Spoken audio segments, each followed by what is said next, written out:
pu trouver une place pour s'asseoir. Nous sommes nombreux ce soir, quoi qu'il en soit. Nous sommes très heureux d'accueillir notre invité. Sevan Nechanian sera ce soir présent pour débattre avec vous et nous lui remercions de pouvoir être présent.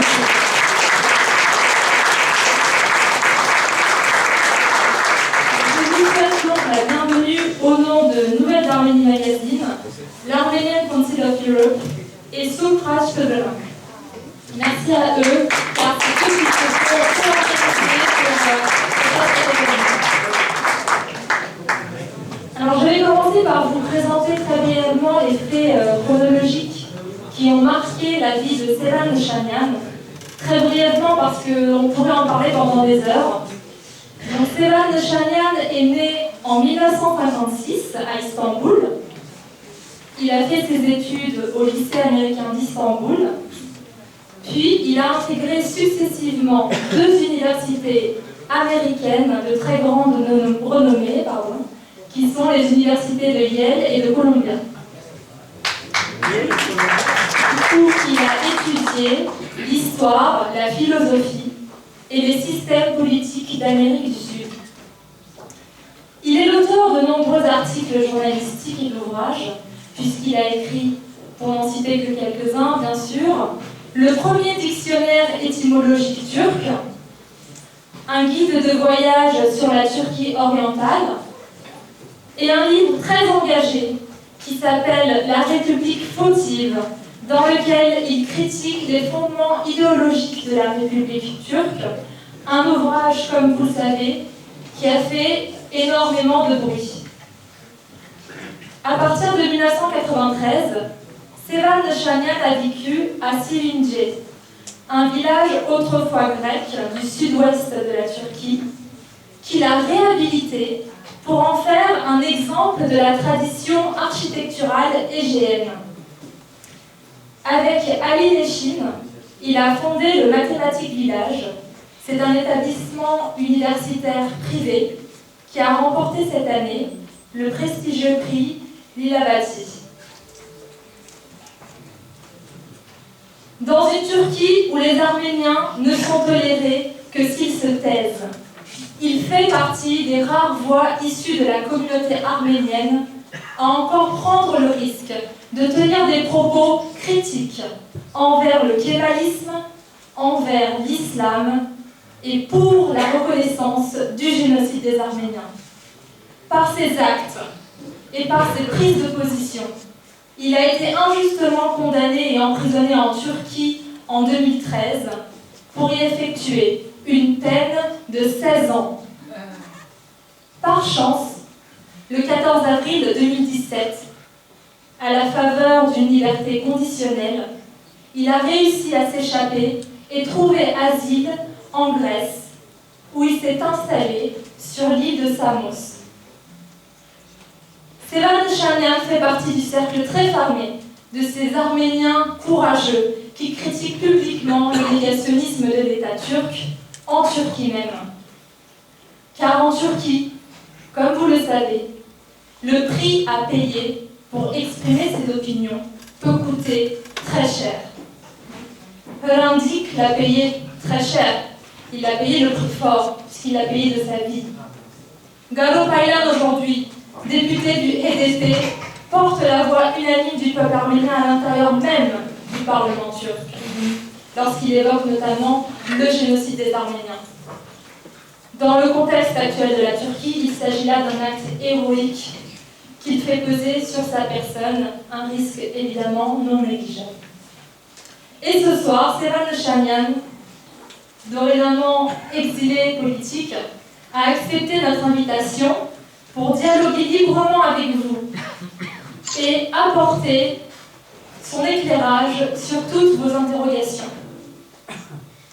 Avant de donner la parole à Sevan Nechanian, je vais inviter Salom Abdelian pour nous dire quelques mots. Bon, très rapidement, puisqu'on est venu pour écouter Sevan Nechanian, rappeler juste que lorsque Sevan était en prison, son ami proche, Saïd Chetinoğlu, nous a contactés.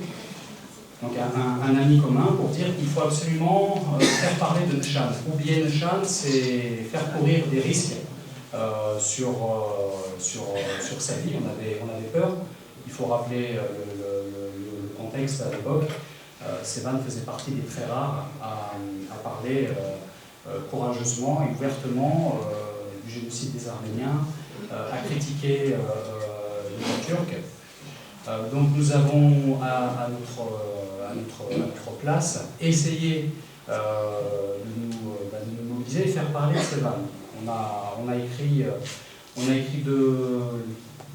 deux lettres de soutien qui ont été relayées dans Nouvelle d'Arménie Magazine. Au moins à notre niveau et dans notre communauté, on a essayé de se mobiliser, de faire parler de Sevan, pour ne pas l'oublier, puisqu'il faut le rappeler, Sevan a été placé en isolement pour l'empêcher d'écrire. Pour un intellectuel, ne pas pouvoir écrire sur un papier ou sur un ordinateur, c'est la mort. C'est la mort intellectuelle. Un intellectuel qui ne s'exprime pas, qui ne réfléchit pas, qui ne donne pas ses opinions, c'est terrible. Je veux aussi vous rappeler le contexte un petit peu en Turquie. À partir des années 2000, début 2000, des rares personnes ont commencé à évoquer le sujet du génocide des Arméniens publiquement, dont Hrant Dink. Il n'était pas le seul, il y en avait d'autres, mais dont Hrant Dink. Il y a une étape qui a été franchie malheureusement avec son assassinat. C'est une étape cruciale qui fera date et qui fera émerger dans la tête de certains, et notamment chez les Turcs eux-mêmes, l'idée qu'il y a un sujet sur 1915. Et à partir de là, certains militants, certains intellectuels ont commencé à parler du génocide des Arméniens, notamment l'Association turque des droits de l'homme, qui à partir de 2010 ont organisé publiquement les commémorations du 24 avril. On était médusés de voir qu'il y avait ces Turcs qui organisaient ces commémorations. On ne pouvait pas ne pas tendre la main, et donc on a commencé un travail de dialogue entre sociétés civiles turques et arméniennes, parce qu'un espoir était né à ce moment-là que le changement viendrait de l'intérieur de la Turquie même, tout en maintenant une pression de l'extérieur, c'est évident, mais on a senti qu'il y avait une possibilité de changement à l'intérieur même de la société civile turque, que ça ferait tache d'huile.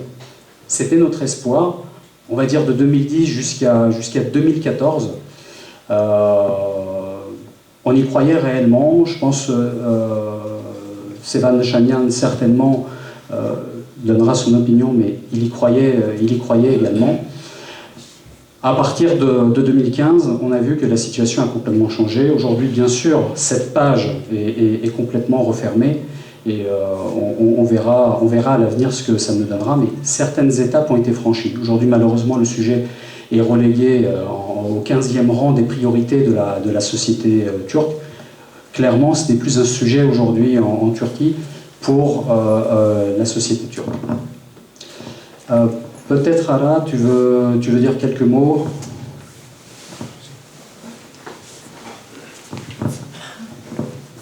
Juste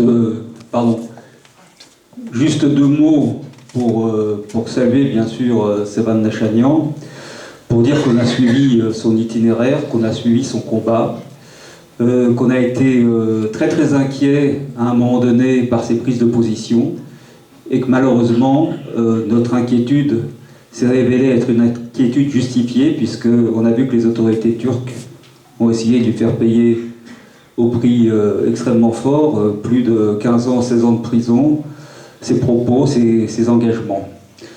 Bon, on a vu que la situation en Turquie s'est terriblement détériorée ces dernières années, qu'on est dans une dérive autoritaire terrifiante.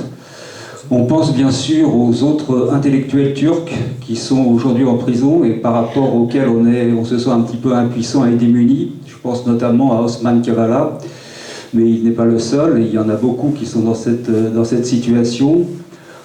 On a essayé d'agir pour eux, en leur faveur, mais on est en situation de par notre condition d'Arméniens en situation difficile, parce qu'on ne sait pas si, en les aidant depuis l'extérieur, on ne fait pas en fait qu'aggraver leur cas plutôt que de les aider à en sortir. En tous les cas, on sait gré à Sevan Nishanian d'avoir réglé son problème de prisonnier tout seul en s'évadant d'une manière extraordinaire et en nous faisant extrêmement plaisir quand on a appris la nouvelle. Je peux te dire qu'on a sablé le champagne quand on a appris que tu t'étais évadé. On était vraiment heureux, et puis ton tweet que tu avais envoyé en disant « l'oiseau s'est envolé », c'était vraiment quelque chose d'extraordinaire. Bon, en tout cas, moi je suis très content que la salle soit pleine. Ça veut dire que par rapport à l'État turc, il faut toujours, même si le combat est difficile, il faut toujours rester mobilisé. Le fait que vous soyez là, ça veut dire qu'il y a encore beaucoup de gens qui sont mobilisés et qui n'ont pas abandonné le combat. Et ça veut dire que tous ceux qui sont encore en prison en Turquie et qui luttent ne sont pas seuls. On est là pour faire écho et pour les soutenir. Merci, Sevan. Et c'est à toi la parole.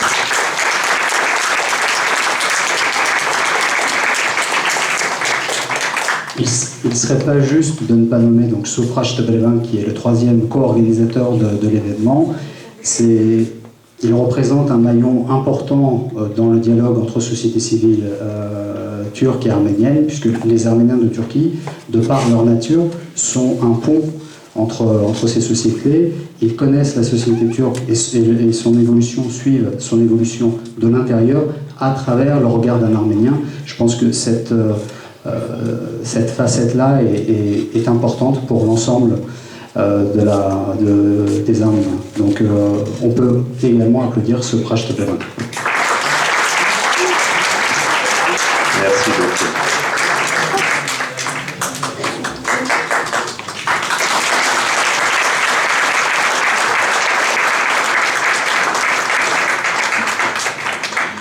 Ուրեմն բարի բինգուն, ինչպես եք։ Շատ ուրախ եմ, որ ամենդ հոսեք, չի գիտեր, որ այսչափ շատ ընկերներ և ծանոթներ ունիմ, ասկականներ ունիմ, շատ մարդիկ կան, այստեղ ամեն մարդ ծանոթ է, ընտանիքան են։ Շատ ուրախ եմ, որ հոսեք, և գուզեի հայերեն խոսիլ, այսինքն ամբողջ բանս ջարս հայերեն դամ։ Գվախնամ, որ հայերենս բավական չէ, այսինքն Փարաբաշարս չպավեր, մասնավորապես հասարակական և քաղաքական նյութերու մասին խոսելուց քիչ դժվար է։ Անձնական նյութերու մասին կամ ընտանեկան տոներու մասին ժամերով կրնամ խոսել հայերեն, բայց ինձ նախընտրեցին, որ Թուրքիո պոլիտիկայի մասին քիչ խոսիմ, այդ նյութը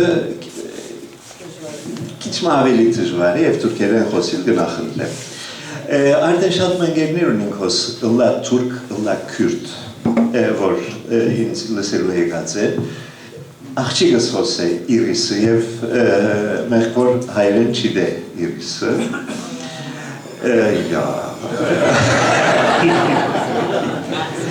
Գյանքը երբեմն ասան է, Չէ, անգլերեն գիտե, գերմաներեն գիտե, թուրքերեն գիտե, բայց ֆրանսերեն։ Այս հայերեն կամ ֆրանսերեն, կամ անգլերեն հարցումները գնամ ընդունիլ, բայց բադասխանս թուրքերեն բիեդամ։ Քանի օքի թուրքերեն գիտեոս։ Շատ, ամեն մարդ գիտեմ, tamam herkes Türkçe biliyorsa ne beni zora sokuyorsunuz Allah aşkına?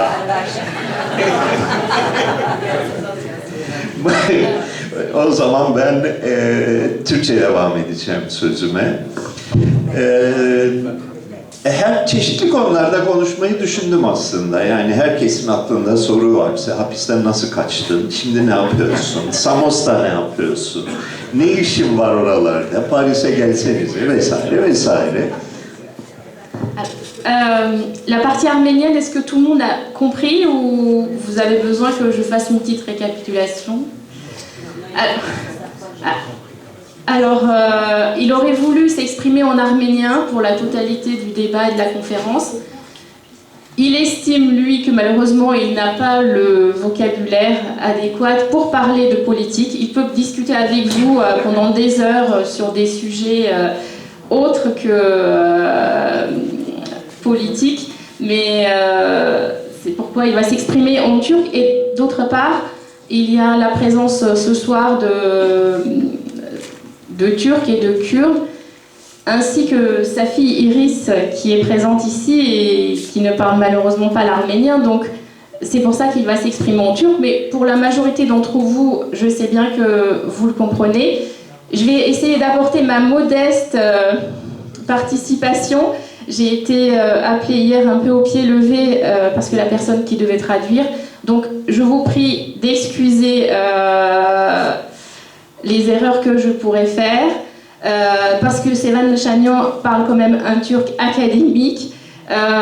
Il est linguiste, il parle beaucoup de langues, il comprend parfaitement le français, donc toutes les questions que vous allez lui poser, il va les comprendre. Seulement pour la réponse, j'interviendrai en cas de nécessité. Voilà. Interesting. Kanimorje vsmnaine gdje hajrem vidi hosse I pas barjve vspetke I mahazif hunaren sorvet gçanan mor samosina po darik narin keçme gqarri urameni ravet.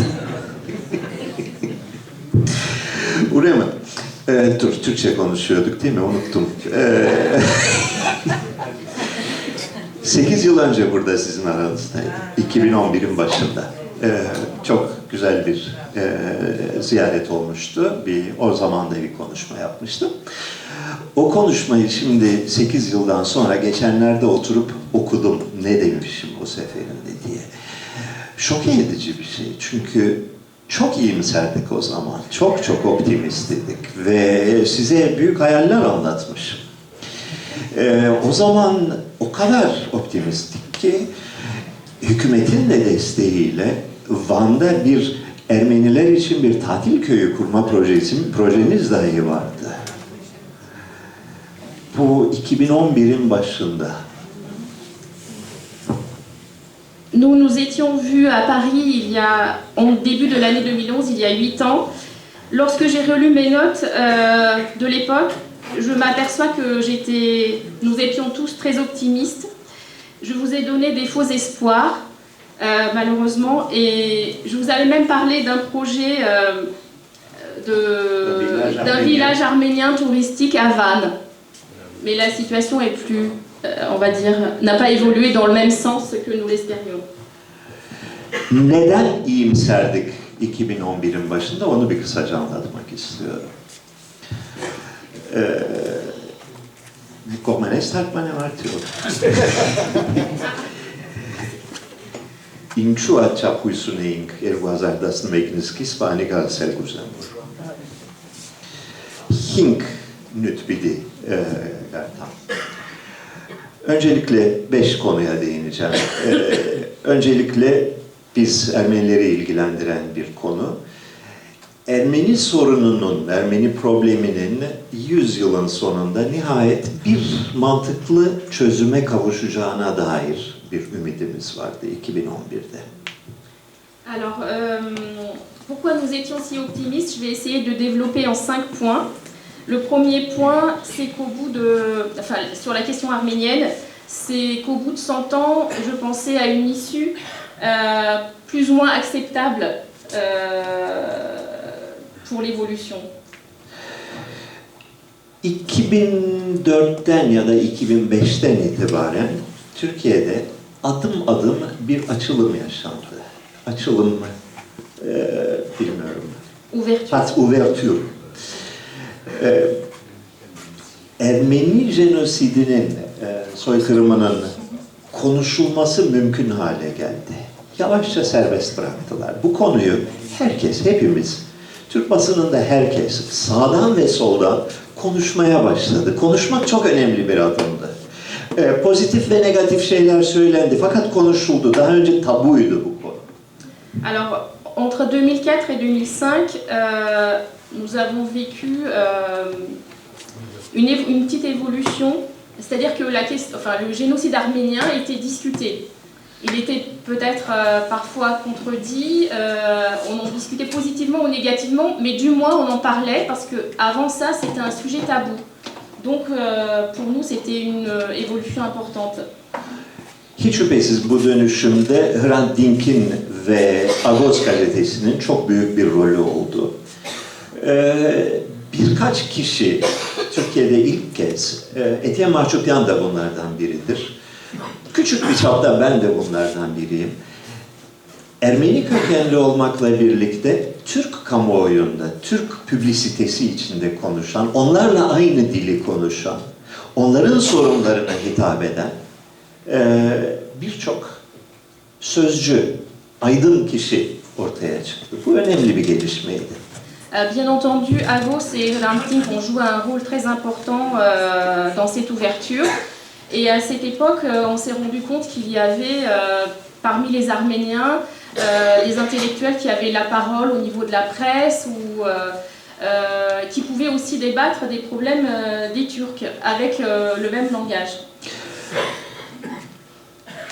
Türk devletinin söyleminde, söylem diskur oluyor zannediyorum. Bu sözde Ermeni soykırımı diye bir kalıp vardı, onu bilir misiniz? Le soi-disant génocide arménien. Oradaki o soi-disant 2011 yılında düştü. Kayboldu. Dans le discours habituel de l'État turc, il y avait toujours cette expression soi-disant génocide arménien. Et en 2011, ce soi-disant a disparu. İlk kez 2011 seçiminde, daha sonra özellikle 2011 seçiminde gündeme geldi. 1-2 Ermeni milletvekilinin seçilmesi ya da önemli bir devlet görevine bir Ermeninin gelmesi gündeme geldi. Nitekim 2015 seçiminde ilk kez Garopaylan milletvekili seçildi. Bu da daha önceki dönemde düşünülebilecek şeylerden değildi. Alors la première fois en 2011, il a été question que quelques Arméniens pouvaient accéder à des hautes fonctions ou à des fonctions d'élus. Et en 2015, ça s'est réalisé avec l'élection de Garopaylan, ce qu'on pouvait ne pas imaginer, enfin c'était quelque chose qu'on pouvait pas du tout imaginer ou prévoir. 2011'de bu konu ilk kez gündeme getirildiğinde bana da bir takım öneriler geldi. Seni milletvekili yapalım diye. Ben dedim, ben deliyim, ben size zarar getiririm. En 2011, j'ai reçu aussi des propositions me disant tu pourrais te présenter pour être député. Et je leur ai répondu, moi je suis un fou et je serai nocif. Çok ilginç projeler konuşulmaya başlandı. Özellikle daha sonra başbakan olan Ahmet Davutoğlu çevresinde bir projesi konuşuldu. Diasporaya, 3. kuşağa kadar diasporanın çocuklarına Türkiye vatandaşlığını karşılıksız olarak verme projesi konuşuldu. Bu ciddi konuşuldu. Böyle boş laf düzeyinde değil, bir proje olarak ortaya kondu bu.